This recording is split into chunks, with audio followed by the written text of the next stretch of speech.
Assalamualaikum warahmatullahi wabarakatuh. Alhamdulillahirabbil alamin wa bihi nasta'in wa ala umuri dunya waddin. Wassalatu wassalamu ala asrofil anbiya'i wal mursalin wa ala alihi wa sahbihi ajma'in, amma ba'du. Pertama-tama kita panjatkan puji syukur kepada Allah Subhanahu wa ta'ala atas nikmat dan suksesnya yang diberikan sehingga kita semua berkumpul di ruangan ini. Dan tidak lupa kita panjatkan salawat serta salam pada junjungan kita Muhammad Sallallahu Alaihi Wasallam.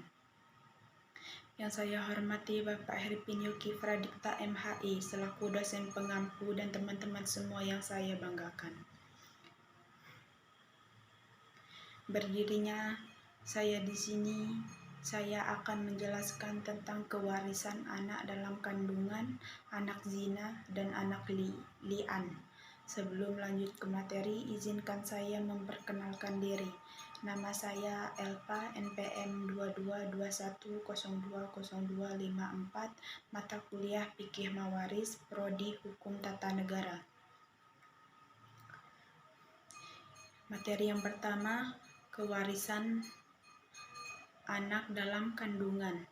Dalam membahas manusia dalam kedudukannya sebagai mukallaf atau subjek hukum, ilmu fikih mengklarifikasi seorang itu memiliki dua kecakapan yang dalam terminologi fikih berupa ahliyah, ialah ahliyat al-ada atau kecakapan dalam berbuat, bertindak, hukum, dan ahliyat al-wujud atau kecakapan dalam berhak, kecakapan dalam berbuat atau bertindak hukum. Ahliyah al-ada ada dua, yaitu yang pertama ahliyah al-ada al-kamilah, sempurna dalam kecakapan bertindak hukum, dan yang kedua ahliyah al-ada al-nakisah, tidak sempurna dalam kecakapan bertindak hukum.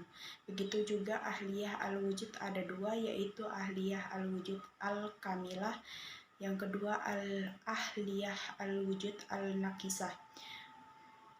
Materi selanjutnya, pengertian anak zina. Anak hasil zina ia anak yang dilahirkan karena hubungan seorang laki-laki dengan wanita tanpa nikah. Anak yang lahir karena hubungan tanpa nikah tersebut disebut walad atau khairu syar'i. Dan orang laki-laki yang menimbulkan kandungan itu tersebut ab khairu syar'i. Anak khairu syar'i atau anak zina tidak ada hubungan darah dengan ab khairu syar'i menurut hukum karena tidak ada hubungan waris mewaris. Anak tersebut hanya mempunyai hubungan darah dengan ibu dan antara keduanya dan waris mewaris.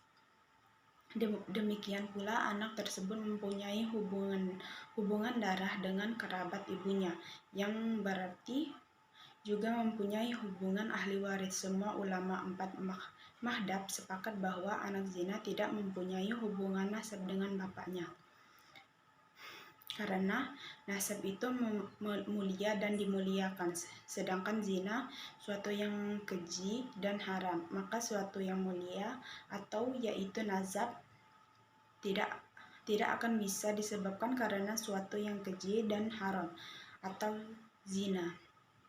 Sedangkan menurut Syiah, anak zina tidak nasab kepada ibu dan ayahnya sehingga tidak dapat pula mewarisinya. Sedangkan dalam KHI, anak hasil zina hanya mempunyai hubungan nasab dengan ibunya saja, dengan ayahnya tidak.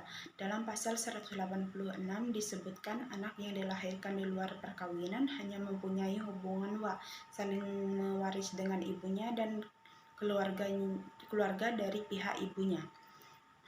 Materi selanjutnya, pengertian anak li'an. Secara etimologi, kata li'an berasal dari bahasa Arab li'ana, bentuk masdar dari susunan fi'il kat atau kata kerja yang berarti laknat atau kutukan.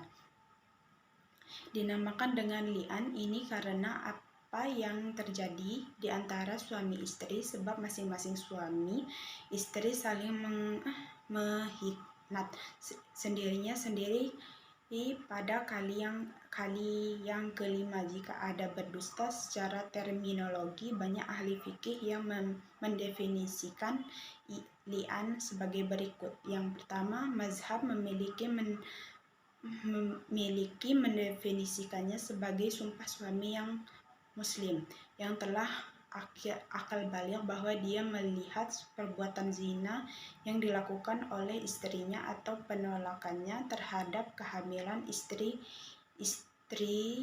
darinya, dan si istri bersumpah bahwa suami berdusta dengan 4 kali bersumpah dengan ucapan aku bersaksi dengan nama Allah bahwa aku menyaksikannya melakukan zina dan kalimat lain yang sejenisnya di hadapan hakim. Apakah pernikahan ini sah atau fasid? Maka tidak sah sumpah yang dilakukan oleh orang yang selain suami, seperti orang asing, orang kafir, orang anak kecil, atau orang gila. Yang kedua, mazhab Syafi'i mendefinisikannya sebagai kalimat yang diketahui yang dijadikan alasan sebagai orang merasa terpaksa untuk menuduh orang yang telah menceramahi tempat tidurnya dan mendatangkan rasa mahu kepadanya atau menolak anak yang dia kandung. Sekian materi yang dapat saya sampaikan. Lebih dan kurangnya saya mohon maaf. Kepada Allah saya mohon ampun. Billahi taufiq wal hidayah. Wassalamualaikum warahmatullahi wabarakatuh.